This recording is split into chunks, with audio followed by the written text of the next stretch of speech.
Today's topic is understanding color harmonies.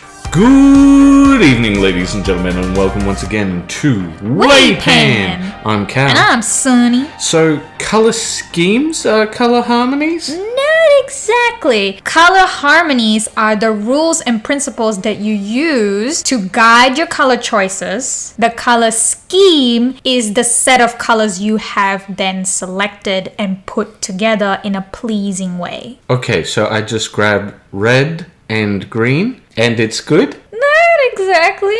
Okay, so let's go over some basics. Hue is... the color of the color. Saturation is... the vibrancy of the color. And value is... how light or dark the color is by mixing black or white. Okay, so most people will think of this when they think of a color wheel. That's just hue. They need saturation too. This? And values. Wait, shouldn't it look like this?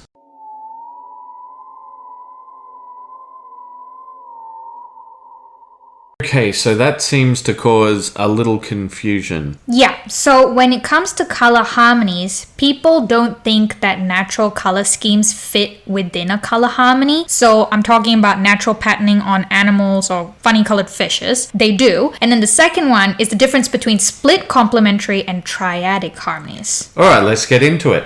Monochromatic. Most people think of this when it comes to monochromatic. But it can also look like this. But taking a look at that, I don't really see it on the color wheel. Well, first we gotta take a look at what monochromatic even means. It means one color. The coconut derinids use different types of browns, but it's all still one color.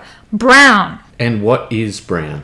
Brown is a compound or composite color, which is why it's a bit difficult to track it on the color wheel. It's made up of different amounts of a primary color or mixing a primary color and its complementary opposite color, which is a secondary color. So green with red? Yeah, or blue and orange. Okay, so why does this color harmony work? It's because, like we mentioned before, this is a color scheme that appears naturally in nature. That's why it makes sense in our heads. But let's break it down, right? So the biggest thing that people don't consider as part of their color scheme is the order of colors. It is just as important as the choice of colors.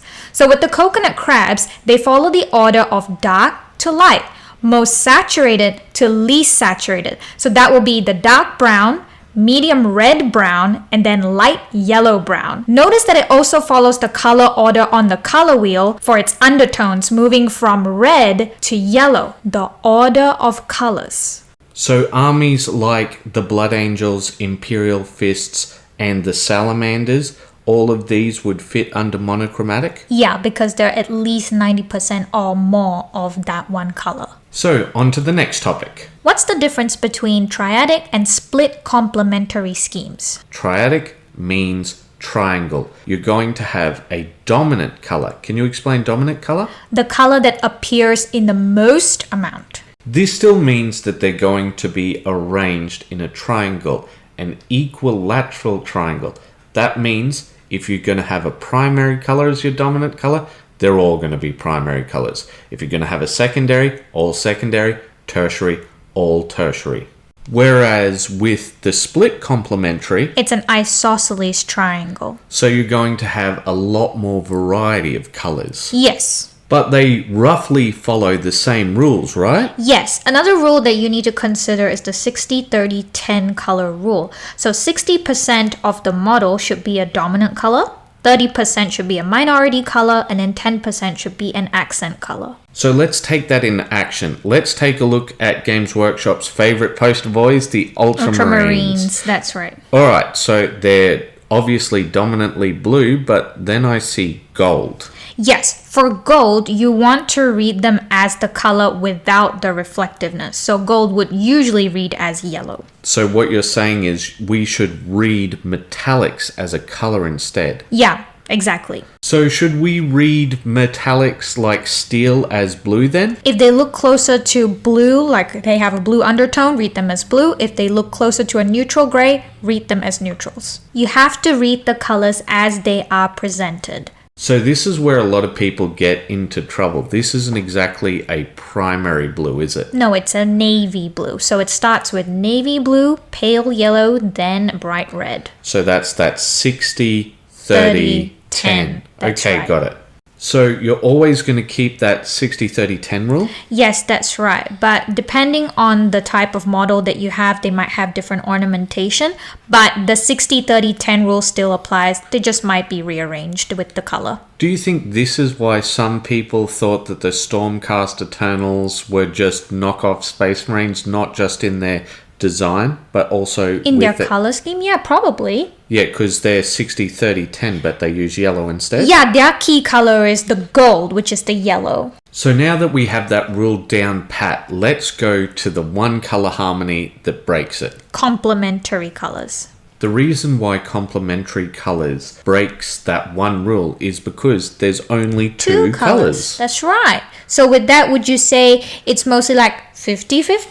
No, it's more like 60-40 or 70-30, isn't it? Right, yeah, that makes a lot of sense. Alright, now that we have the dominant rule down pat and the 60-30-10 rule down pat, let's move on to split complementary colors. Besides the difference in triangle, it's not equilateral, it's isosceles. What is the difference between this and the triadic? So with split complementary, your dominant and secondary colors will be closer together in the color wheel, and the value system will be slightly different. So some are going to be more desaturated and darker or lighter? Yes, so your secondary and dominant colors will be more muted out, and your accent color is the one that's going to come through the most. Can it ever be the other way around where the dominant color is the light color? It can, but like I said earlier, the accent color has to be the one that comes through the most. So two of the other colors, whichever one they may be, has to be more toned down.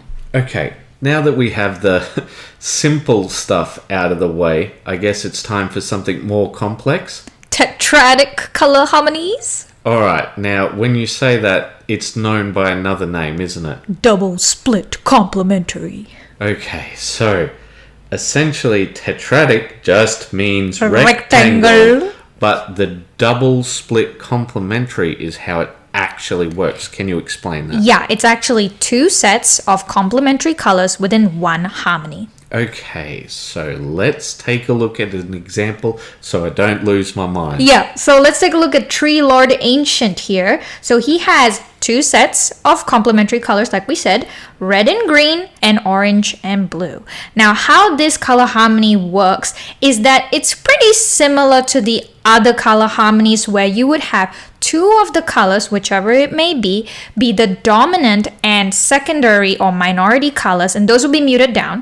And then you pick two accent colors that are from either side of the color wheel. Alright, I'm struggling here.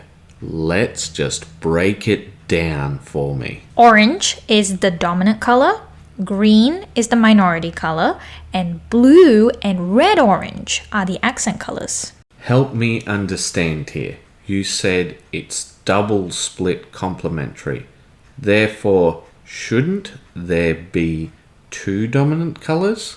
Not exactly. You still want to follow a fair amount of the 60-30-10 rule. You're just splitting it between the two accent colors instead. Alright, I'm starting to get it. One of the split complementary colors is the dominant split complementary harmony. That's right.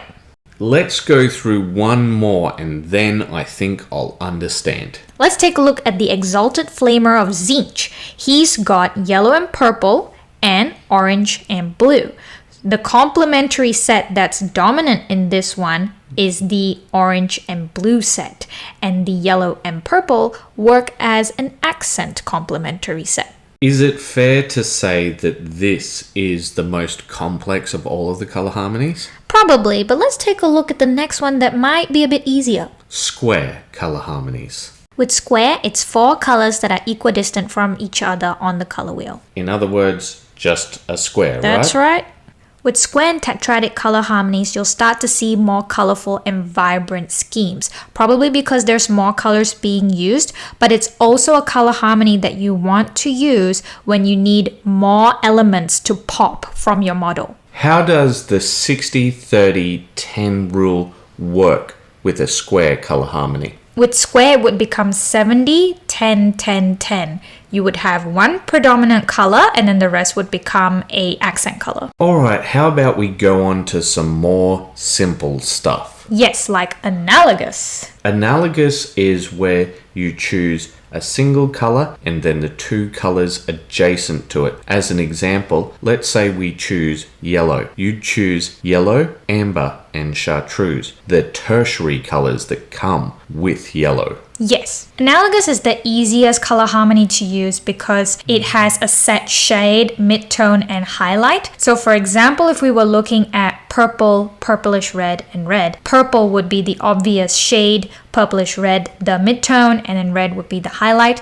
You can use black and white to increase and decrease the contrast and manipulate the colors a little bit to make it more cohesive, but that's exactly why it's really good to use this color scheme. Could you, for example, make the purple into a magenta and make that your highlight? You could, but like we said again, it's about the order of colors. As long as they fit well together, you're good. Talking about the order of colors, let's talk about Extended analogous. Extended analogous is where you use not 3 colors but 5. The reason why this is important is because it allows you to cross the temperature range. Yes, so for example, with the earlier example we gave, with yellow, chartreuse, and amber, you stretch it out to yellow-orange, amber, yellow, chartreuse, and then green. So you can see that it's starting to stretch between the warm tones to the cool tones. This gives a more dynamic look to your piece, making it still look good, stretching across the spectrum of the color wheel. A classic example of this would be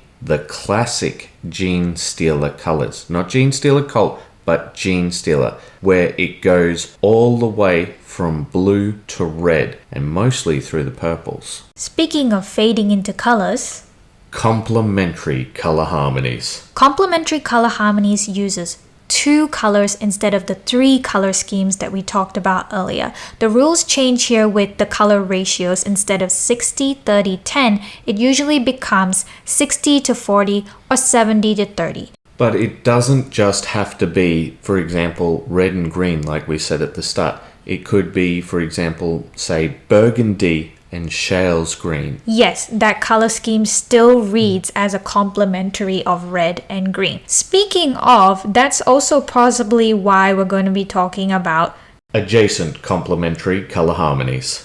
It follows the same principles as complementary scheme. Except Sangit, Sangit is slanted in Malay. instead of that classic cyan and orange, you, for example, would use violet and amber. Because the colors are right next to each other, the principle of complementary still applies. Finally, we wanted to wrap up talking about shades. Black, whites, and grays aren't technically seen as colors, therefore they don't affect the color harmonies. Blacks and whites, as well as true grays, reflect all colors equally or absorb all colors equally. They don't have a color associated with them. Yes, you can use them, however, to create contrast. All right, ladies and gentlemen, we will see you on the next one. And until then, keep those brushes wet. Bye-bye.